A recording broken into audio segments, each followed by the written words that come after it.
me. All the way down there, all the way over here. All right, my name is Julie with RD Julie Booksellers, and we're thrilled to have you here tonight. We have Wendy Walker, who will be interviewing Nita Prose about her new book, The Mystery Guest. Here acting as our moderator tonight is Wendy Walker. She's the author of 6 psychological suspense novels, most recently, American Girl. Her books have been described as thriller gold, and we're lucky to have her here tonight in conversation with our honored guest. Nita Prose is the author of The Maid and now The Mystery Guest. We at RJ Julia's are big fans of Molly Gray. In fact, there are at least 3 current and former booksellers in the audience tonight. Our love of Molly is echoed by many, including Stephen King, who says she is the most interesting and endearing main character in a long time. If you are as excited about reading The Mystery Guest as I am, please put your hands together to welcome Nita.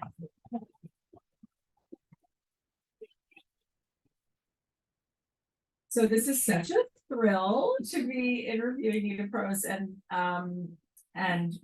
what a wonderful crowd. Thank you all for coming out tonight on this rainy night. I'm sure most of you already know this, but The Maid was just a runaway, a sensational hit, over 1 million copies sold, a #1 New York Times bestseller, a Good Morning America pick, multiple awards, and there's a movie in production, which we'll talk about later, and just really one of those books that just hits the ground running and makes just such a splash, and has such an anchor in a character that we now see it coming, moving on and living on in another story, which we're going to talk about tonight. And I want to I talk about both books because I just think it's so amazing how the characters evolve, and I have so many questions about how you went from The Maid to The Mystery Guest. But I want to start at the very beginning,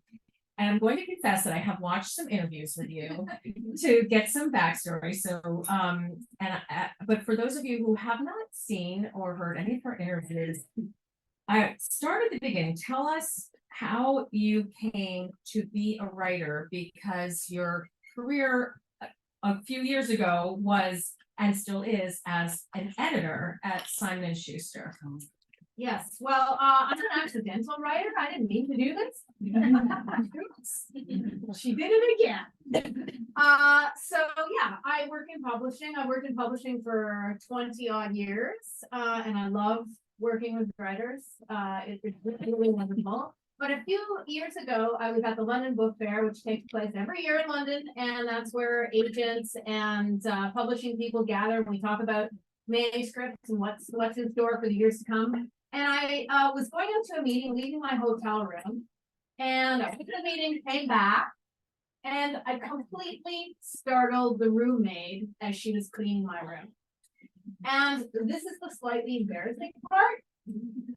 She had in her hands my track pants, which were in a big heap and a sweaty mess because I'd gone for a run that morning. I quickly changed to go for my meeting.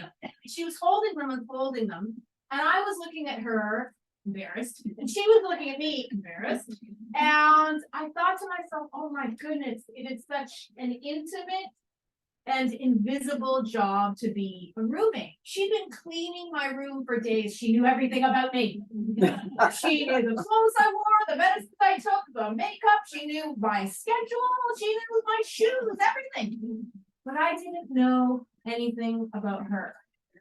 And, a few days later, I was on my plane ride home, completely forgot about that little moment. And I started to hear a voice in my head. And it wasn't this voice, it wasn't me. It was clean and crisp, and it was polished and precise. And it was Molly. And I grabbed the napkin from under my drink, because I didn't have any paper with me at the time, and I started to write the voice that I was hearing on this napkin. And as it turns out, that became the prologue for my debut novel, The Maid. Yeah. I love that story. But I have to ask, so you hear this voice, and you've been working in publishing all of these years. You obviously love reading. Had you never thought to write a novel before? Had it never entered your mind? Was this the first time that you thought about it, and also when you started writing that prologue or started hearing the voice, what then prompted you to then develop a whole novel? So I have written before, but in nonfiction. So part of my job as an editor is to work with celebrities or politicians or, you know, experts in certain fields and to ghostwrite for them. So you guys know that, like, when you see a celebrity title, they're not often written by those celebrities. Yeah, you know that? They're written by people like me. So I'm a bit of a magpie, you know, I'll work with a client and my job is to become them, to inhabit their character and to find their story and put it on the page. And to me, there was an invention to that and an innovation and excitement to finding somebody's real story and putting it on the page that I always loved. And there were times along the way where I had little fiction ideas, but I was abjectly terrified to try my hand at a novel. And why, Wendy? Well, you know how dangerous and scary writing can be, and I'm sure some of you have tried it too. For me, there was an extra pressure because I know everybody in the industry, and I was so worried that I'd write something and frankly that it would be really bad. I'd get, you know, rejected roundly because we all have to deal with rejection in this industry. And then I would have to face these agents and publishers every day for the rest of my career, knowing that they had turned me down. And that, you know, honestly, that fear stopped me from writing for a long time under my own name. It's so interesting you said that, and there was something else you said in an interview that I listened to about not telling anybody you were writing for a long time. And I was not a trained writer. My background was as a lawyer, and when I decided to start to try a novel, I had the feeling, but for a different reason. It seemed like such a ridiculous thing to do, and I felt like if I told people that I felt like I was being bigger than what I was supposed to be. Like, who do I think I am? To give up the law? Yeah, to become a writer? Like, right.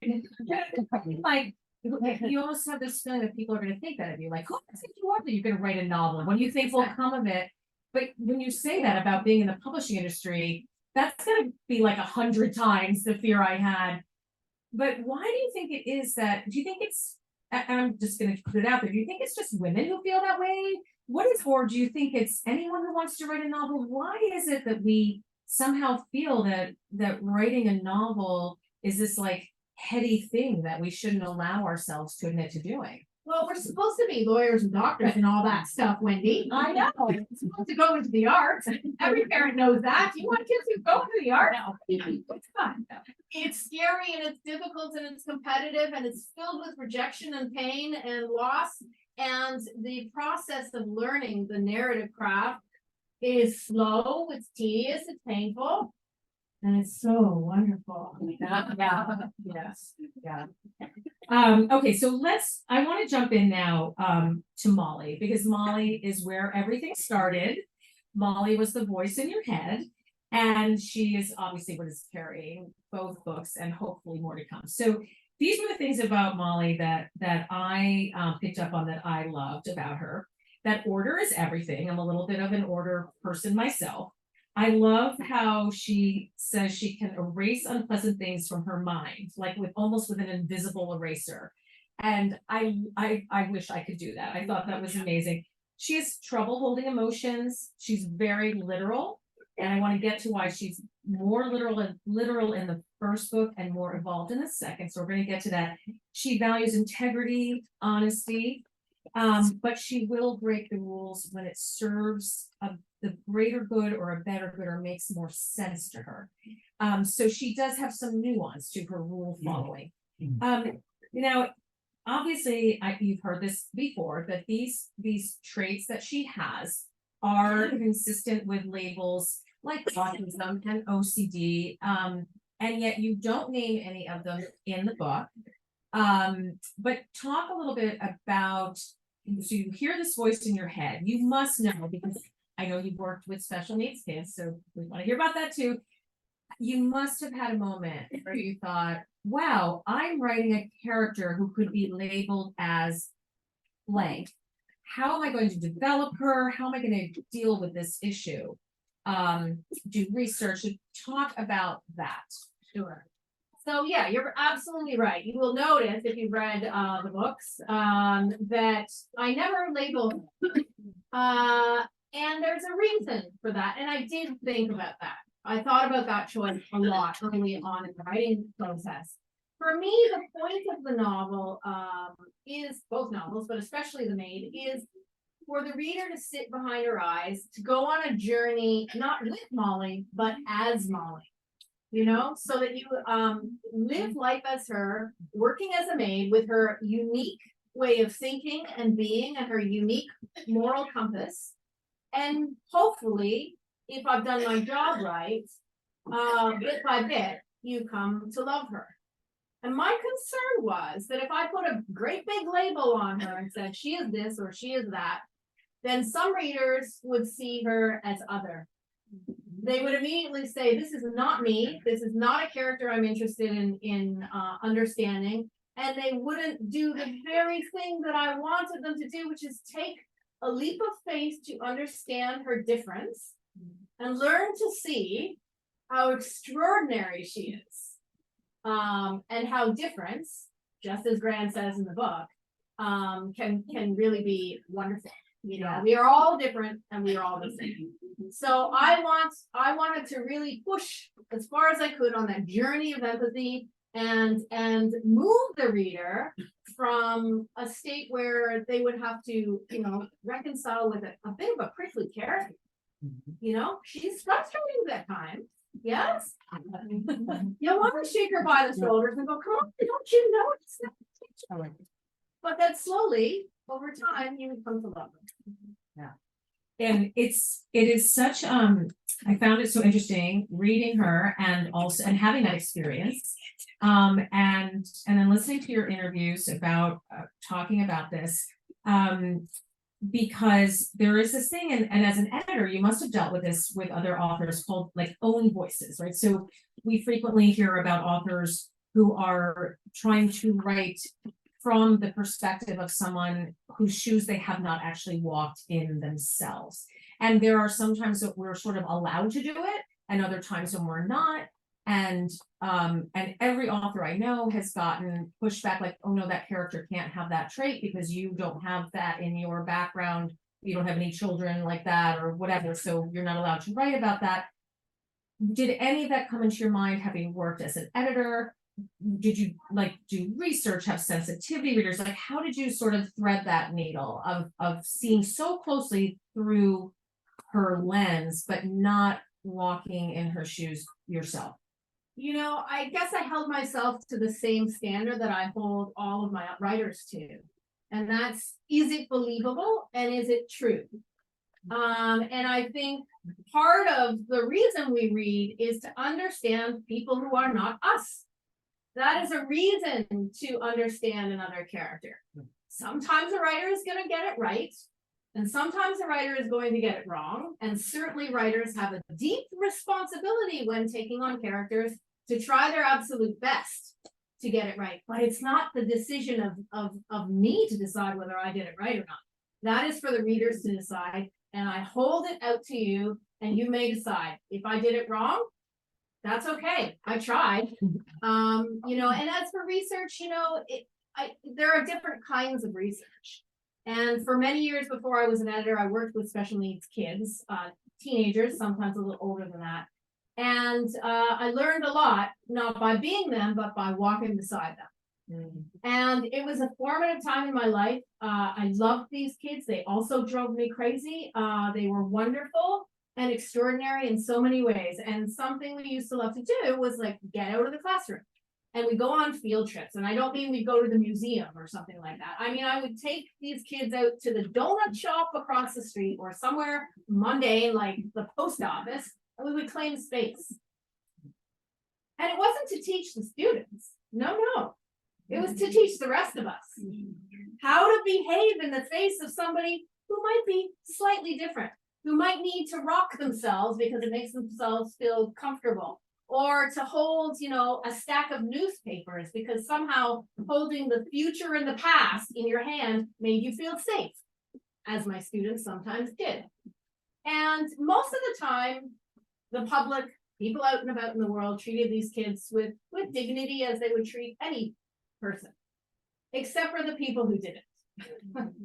And somehow, when I started to conceive of Molly, that memory of watching how people would behave towards these kids came back, and it sort of invested itself in Molly. But more importantly, what I wanted to show and what I experienced was the bravery of these kids who were different. And yet when they were maligned or treated with extreme prejudice, they showed so much dignity and extraordinary strength.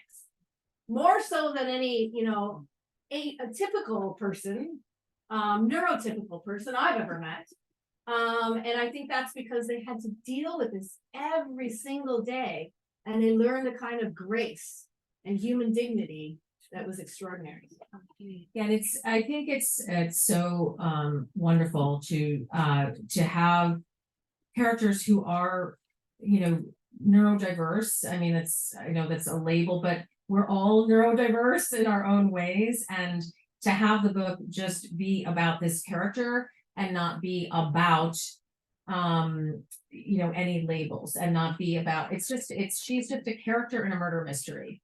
And that, I think, just adds so much diversity to the genre, and gives this sort of representation for everyone who has, some kind of neurodivergence, which I think we all kind of do. So it's amazing. She's a wonderful character, and she really evolves. So from the maid to the mystery guest, she's 20 in the maid, and 25. And then in mystery guest, she's 29. That's turned 30. So it's not super formative years. She's not going from like an adolescent to a 20-year-old.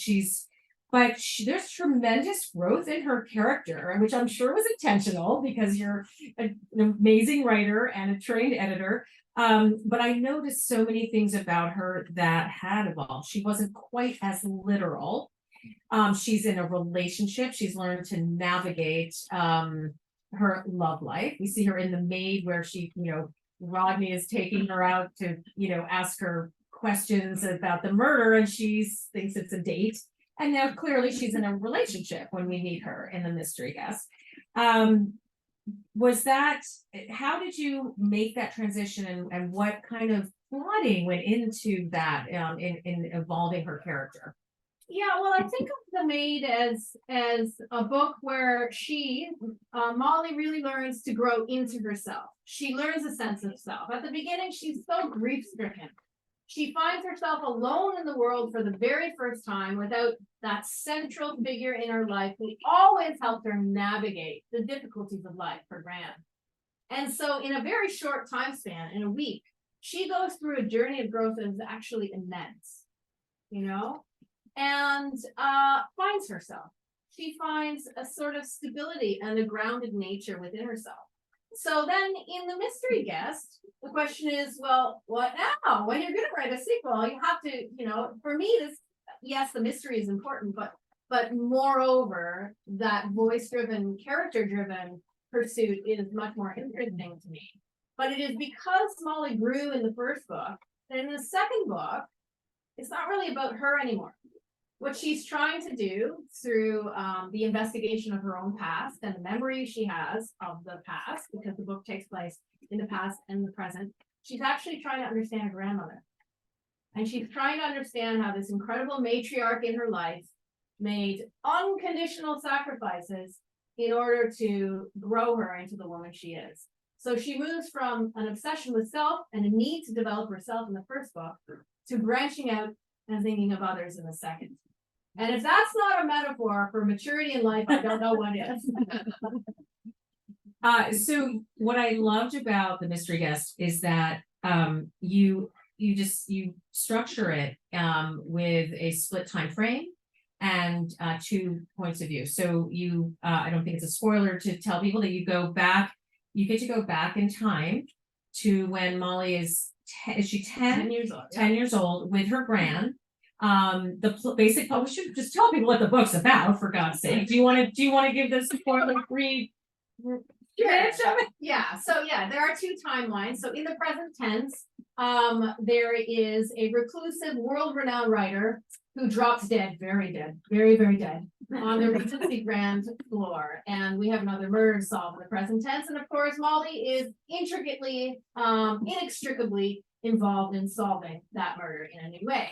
However, the key to solving that mystery actually requires a journey back to the past, to this old, foreboding, luxurious mansion where Molly worked alongside her Gran when she was just 10 years old, just a child, when Gran was a maid herself, working for this writer, J.D. Grimthorpe. And only through investigating her memories and remembering what happened through that adult lens, is she able to understand the present tense of what happened in that murder. Yeah. And what's so brilliant about the book is that it serves two purposes. It's essential to solving the crime, her memories and going back in time, but it takes Gran, who's such a presence in the Maid, through the little snippets little sayings that she gave to Molly, that Molly lives by, and the grief that she's grappling with. We get to go back and experience Gran and her relationship with Molly at this years ago when she was just 10, and it's just it's serving both of those purposes. I just thought was so brilliant. And as a writer, I have to I'm so curious how you built that, how you went from, okay, I got to do a sequel, okay, what the heck's gonna happen, and how does that process work for you as a writer?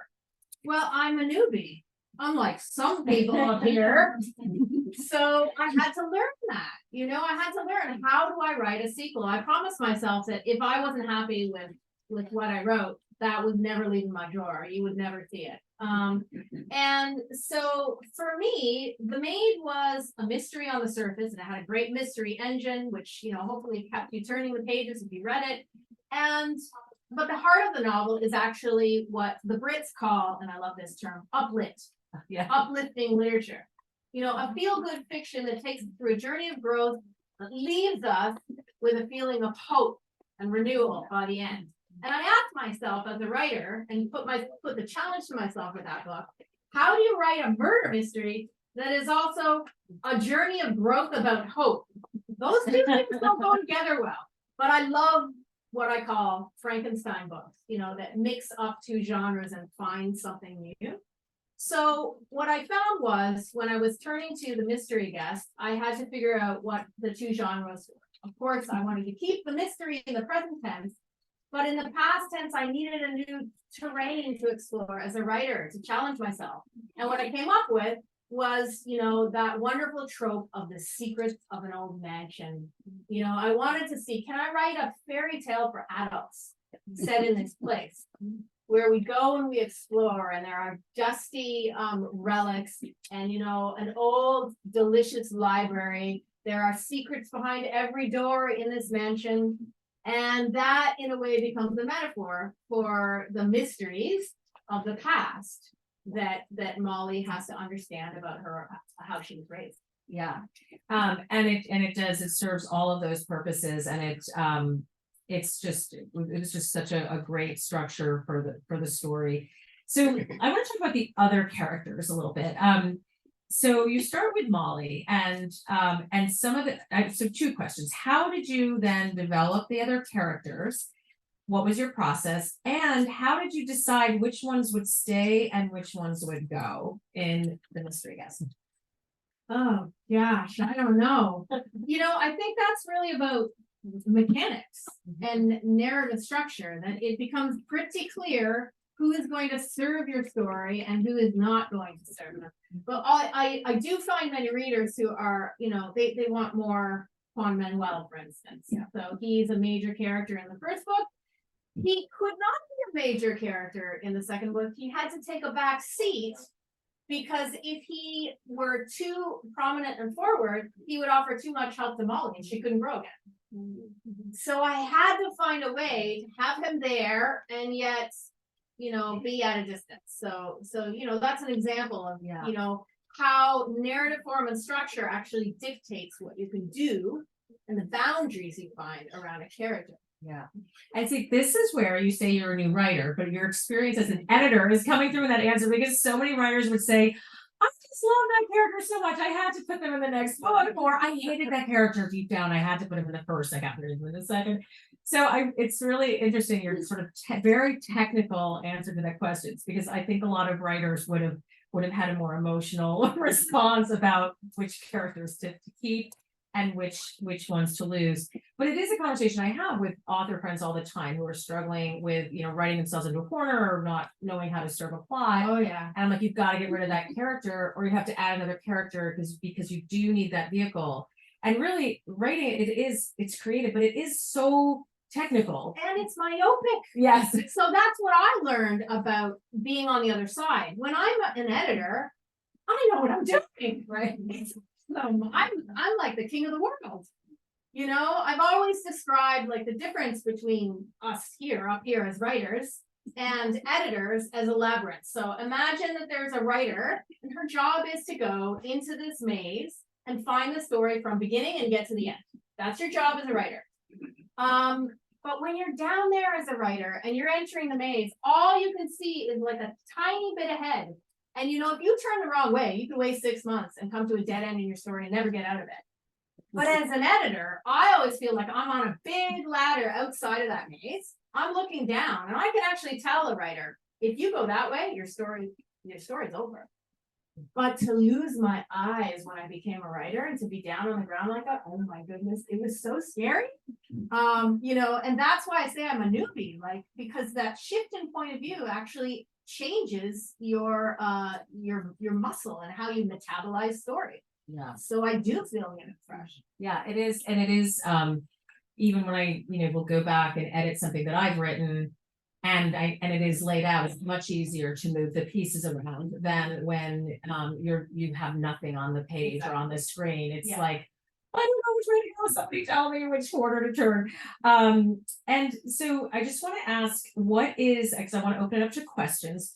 Where are you going next? So after 2 books now, you're getting obviously your legs, your sea legs, or whatever the equivalent in writer talk is. And what's next? How are you thinking about the next story or the future? What's next for you in terms of your career? Well, I never planned to write a second book, but it became clear to me after a few months when my publishers and my agent were constantly calling me, asking me for more, that perhaps that was something that I needed to think about. But what really motivated me to write the second book was you. I got so many comments from readers saying, I want more Molly, I need more Molly. And that I had to listen to. I took that so very seriously because she wasn't my character anymore. When I finished that book, she was yours. And I was so grateful that you cared for her and were taking care of her. And so I tried a book 2. And I promised myself, as I said before, that no one's ever going to see it if I don't figure it out and feel there's something more to offer of Molly that doesn't actually diminish the first book. Yeah. And I will say the same thing about the next book. I will try again to give you something that is more rather than less. And if I figure it out, then there will be a book. Well, I'm sure everyone here is hoping that you figure it out.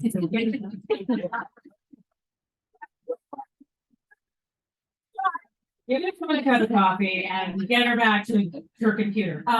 Okay, so let's open it up to questions. I'm sure everyone has something they want to know that we didn't cover. Don't be shy. Yes. What is your favorite meal from Olive Garden? Oh my goodness. I love that you have Olive Garden and Columbo. If you haven't read either book, there are so many fun, cultural snippets in there that just ground you in the story. It's really amazing. But yes, talk about Olive Garden. Well, who doesn't like unlimited breadsticks? I could just eat that. But yeah, I must say I do like the tour of Italy. I was hoping you would say that. And writing is such a lonely pursuit. I think you would Yes. agree. And sometimes when you're a writer, you have to like amuse yourself somehow while you're writing to get yourself through. And I have this friend who's obsessed with Olive Garden. Obsessed. You know, I'm from Canada, right? And we don't have Olive Gardens very often up there. So she always wants to go to the US and go to the Olive Garden. And my way of amusing myself through this process was thinking of her reading the scene of Molly going to the Olive Garden. Just like that. So that's how sometimes these things find their way. Yeah, and it is fun. I mean, I will have little moments where something pops into my head and I end up putting it in. And it's fun. It's just fun to have it there. And it does ground people. It's like this unifying little piece of history. Not that everyone will remember Columbo, but I certainly do. Okay, more questions. Anybody who's read The Maid? Who here has read The Maid? Okay, so you must have some There's questions. a woman I have a question. At one point, I was hoping that Molly would find her mother, and I was disappointed when she had died.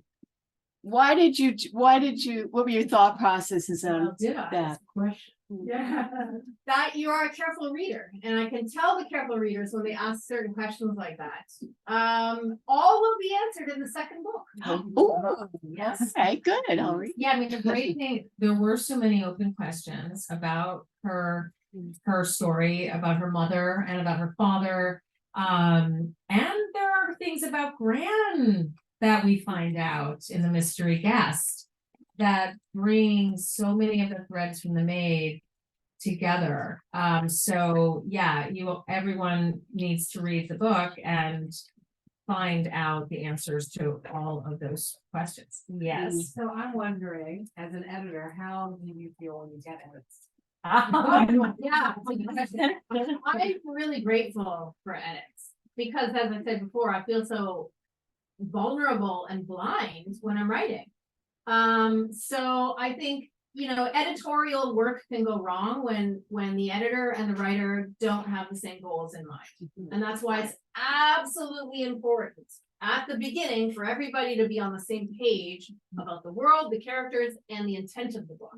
And if you're not, that's where things can go off the rails. I've been incredibly lucky to have editors who understand what I'm trying to do, and for the most part aren't pushing me to turn my work into a police procedure, which it is not. It is a hyper real world with all sorts of vagaries, as you pointed out, and like drop threads on purpose. That's the spirit of the world, because it's really about emotional truth, not literal truth. Okay. Yes. As you're writing, are you getting plot points that you can't use here? It looks like they're the second or maybe the third book, and then are you talking with your editors to say, you think this goes here, or should I keep it here? I would never ask my editors that question, ever. But yes, writers always know way more than we put on the page. I would say, what is on the page is 10% of what I know about a character. I know so much more, and we have to, because belief in fiction is the most wondrous and difficult thing. And for me to make you believe something is true when you know it's fiction, because it's fiction. A writer invented it. It's not real. For me to do that, or for Wendy to do that, takes so much more than you actually see on the page. It's all between the lines, and it has to be heavy and laden between the lines for you to actually feel like I believe it. Right. Even if you don't read everything about. Exactly. Especially, you have to leave that blank space. But that's not something you're sharing with somebody to say, here's what I'm thinking. No, but we talk a lot about volume setting as editors. I will ask my editors, have I given enough or too much? My goal as a writer for you is to give you as little as possible, not too much. I just want to give you the vague outlines, because I think this is a partnership. I'm not the grand writer on high who creates my masterpiece. No, that we're in this together. I start, give you a little, and you finish. You have to complete my books with your imagination, with your understanding of hotels, with your understanding of characters, with a sense of place, a place that I never ever named because you get to name it. You get to decide where it is using your own experience. And that for me is about volume setting. That's where I set my volumes as a creator. Everybody sets them differently. Obviously, somebody who writes like police procedural is going to set them much, much higher. And I'm going to set mine much lower because I want you to be my co-creator. I start. It's so interesting. I heard you say in another interview that you don't about answering a question about picturing the physicalities of your characters, what they look like. And then of course not naming the city that this hotel is in. And actually I had to go back. I was like, wait, where's this hotel? I mean, should I miss that? And I have to go back because I need to talk to her about this, the setting. But you didn't need it, right? I didn't need it. I was picturing New York City because that's the city closest to me. And I'm sure everybody is probably picturing a city that they, either that they're most familiar with or that just some of the descriptions of the hotel reminded them of a place maybe that they had been. But how you don't really just go into too much physical description of your characters. Why is that? I sort of have a rule of three. If you can give people three notions, almost like a Picasso sketch of what someone is at their essence, they will do the rest for you. And I want to give you that liberty. I want you to imagine and create and to use your own experience for exactly the same reason. And it's one of my favorite things when a reader will come up to me and say, I know the hotel. I know that hotel. I've been to it. It's the magazine in London. And I'll say, yes, it is. Person will come up to me and I'm like, hotel I stayed at it in Boston. I'm like, yes, you did. And that is one of it pleases me to know when somebody says that to me, because you invent it. And that is the greatest compliment I could ever receive.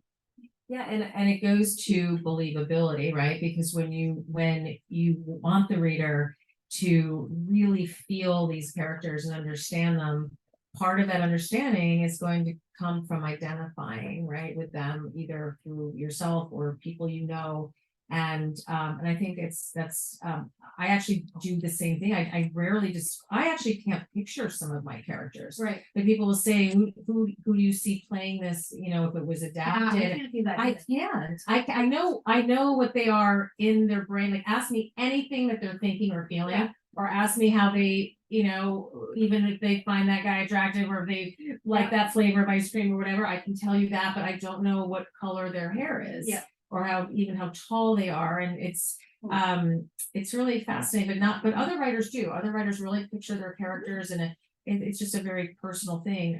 But in this case, I think it really helps readers attach to these characters in a really significant way.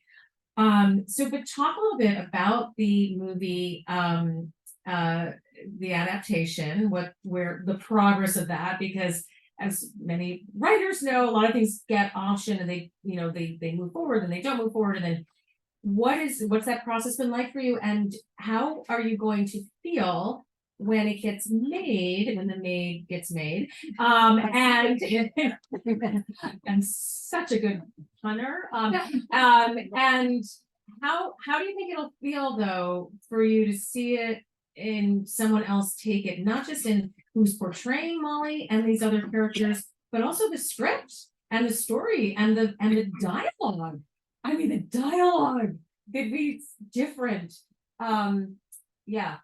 So Universal Pictures optioned the film. And then there was a very long Hollywood strike with writers and actors. That made progress very slow, and this is not uncommon. I mean, the strikes are less common, but this sort of stop and start progress with books to movies or book to TV happens with alarming regularity. So things are better now.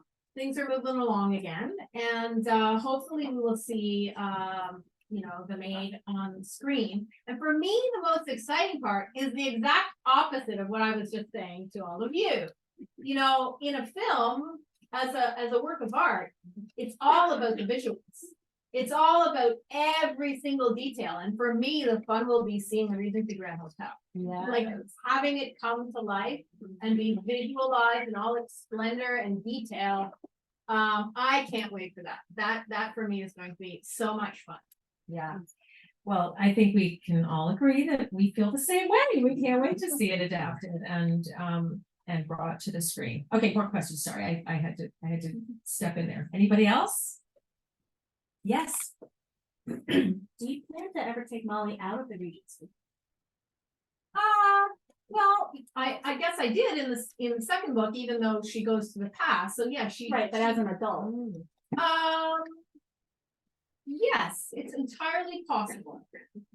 Entirely Maybe possible. you just given her an idea for this next book. She could go out of the Regency Grand. It's possible. Yeah. Yeah. Yeah, I mean, it's I think the connection really is to Molly, and you did add new characters in the mystery guest. So I think so many things are possible for the future with this character. Okay, who else? Anybody else? Yes. I'm curious to know what authors inspired you when you were younger, Ooh. and then who you like to read now. Like, who were some authors that you look forward to reading or that really inspire you today? Can everybody hear the questions, by the way? Okay. Yeah. As a kid, I would read anything. Sometimes I didn't even know what I was reading. Like I would pick up my mother's crappy paperback Harlequins, and I didn't even understand what was going on. And I was still reading it. But I like when you said that, the first thing that came to mind was The Wizard of Oz, and I think that is about stepping into those shoes, right? Stepping into those ruby slippers is something that moves me as a reader, moves me as an editor, and now moves me as a writer. And I think you can grow through fiction. You can understand and you can become bigger as a person by reading about other lives.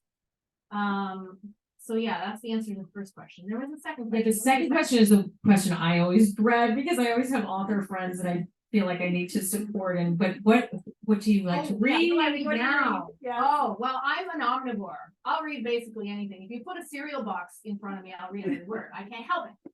I think you should read Wendy Walker. So she was telling me about American Girl, which I have not read, but I've read a lot of her other detective work in the past, and she's brilliant. So that's one I can recommend right there. If you haven't read her before, turn to her now. Isn't she brilliant? Yes, she is. She'll be brilliant on the page if you haven't read her. Somebody I highly recommend is another Canadian, a fellow Canadian. Her name is Ashley O'Drain. She came out with a book called The Push a few years ago. Yeah. And more recently, she wrote another book called The Whispers. Nothing like my style. Two of my favorites. Also She's very brilliant. brilliant. Yeah. And what I like about her is her deep understanding of the hidden lives of women. She somehow gets into a visceral understanding of contemporary women's lives, mothers, daughters, friends, and illuminates them in ways that are terrifying and also deeply moving. Yeah. So that's what I would recommend. Yeah, I love both of those books. But given that you're an omnivore, how did you end up writing suspense and mystery? Is that the story that came when you were, on that plane?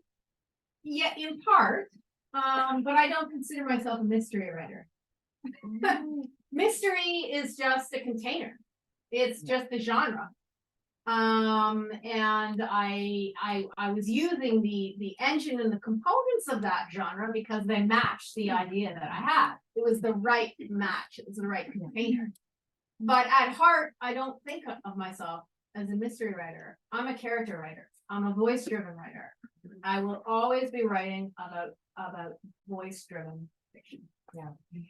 Yes. It's interesting you just said that because I found that as I was reading the book, it was because I cared about Molly. That was the motivating force for continuing to read, not who did.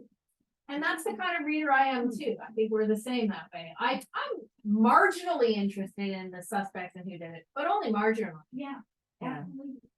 And I even felt like the book went towards who did it, and then it went. Yeah. And it didn't matter, and then all of a sudden, whoops. Right. Then you find out, you're like, oh, wait, there was a mystery to solve and I just solved it. Yeah. Yeah, and it's and that's what's so great. There's so about genre and they are containers and they do allow you to give life to these characters. But I feel like with any novel, you have to care about the characters. Yeah. Or then you also don't care if she makes it out of the trunk, or if, you know, or whatever, if she finds her missing child, or whatever it is, you have to actually attach to the characters. So I think there are, you know, I love that description, that the genre becomes a container for the characters. Okay, do we have one more question? Before everyone's gonna buy books and have them signed? Yes, all right, well, maybe we can sneak into, all right, let's go.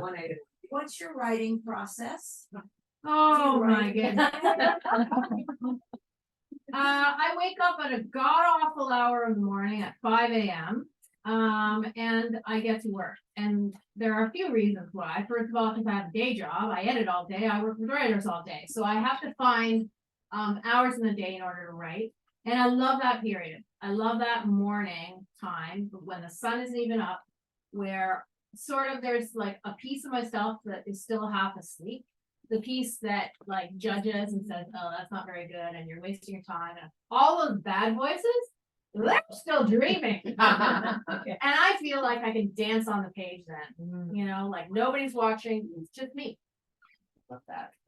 And so yeah, that's my process. I write very early. Sometimes at night, I'll go back and read what I wrote in the morning. Sometimes I'll hate it, sometimes I won't. And then I'll do it all over the next day. And one last question, yes. On that same vein of knowing Molly, and you probably knowing much more about Molly than maybe I do. My husband will tell you, I adore her. I talk about her all the time, probably too much.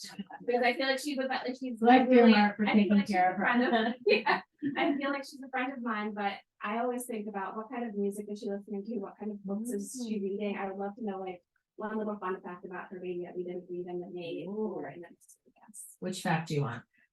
Let's see. music. What kind of artist is, or like what kind of music is she listening to, I guess? Oh my goodness. I think she would listen to 50s. I think she would like Elvis because that's what her grant listened to. It's complicated. She would find that absolutely wonderful and she would dance in a very robotic way in the kitchen while drying the dishes. Right? We would love it. I would dance with her. That's perfect. Okay, so everybody, there's going to be something in the other room. Come buy the book, get it signed. If you have little questions, you can ask them then, and thank you all for coming.